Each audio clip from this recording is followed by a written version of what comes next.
இந்த சத்தத்தை கேட்கிற நிறைய பேருடைய வாழ்க்கையில சில நேரத்துல என்ன பண்ண முடியாது அப்படின்னு சொன்னா, பதில் சொல்ல முடியாத ஒரு சூழ்நிலையில இருக்கலாம். நிறைய பேர் உங்களிடத்துல கேட்கலாம், ஆனா என்ன பதில் சொல்றதுன்னு தெரியல. இந்த காரியம் எப்படின்னு கேட்டா பதில் சொல்ல தெரியாது. ஏன் இவ்வளவு நாள் ஆகுது? பதில் சொல்ல தெரியாது. சிலர் ஒருவேளை பதில் சொல்லணும்னு நினைச்சே நிறைய பேரு கேட்டுருவாங்களோ, இந்த மாதிரி கேள்வி கேட்டுருவாங்களோ, உனக்கு என்ன. சிலர் பாருங்க, அந்த குழந்தை ஒரு லேட் ஆகும் போது யாராவது ஒருத்தர் கேள்வி கேட்டுருவாங்களோன்னு பதில் சொல்ல முடியாது.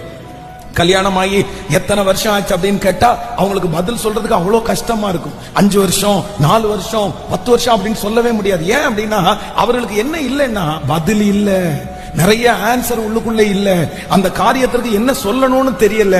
ஆனா கர்த்தர் இந்த இடத்துல வாக்கு கொடுக்கிறாரு, உன்னை வெட்கப்படுத்த விட மாட்டேன்.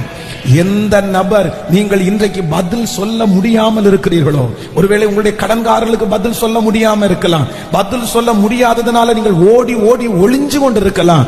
ஆனா ஏசப்பா வாக்கு கொடுக்கிறாரு, உன்னை சீக்கிரத்தில் நான் தூக்கி எடுப்பேன், உன்னை வெட்கப்படுத்துறதுக்கு விட மாட்டேன்.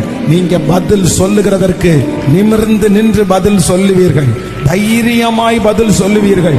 கர்த்தர் உங்களை பதிலை சொல்ல வைப்பார். கேட்கிற எல்லாரிடத்திலையும் பதில் சொல்ல வைக்கிற ஒரு நாள் வரப்போகிறது. என் தேவனாகிய கர்த்தர் எனக்குள்ளே இறங்கி எனக்கு பதில் சொல்ல வைக்கிறதற்கு நல்லவராய் இருக்கிறார்.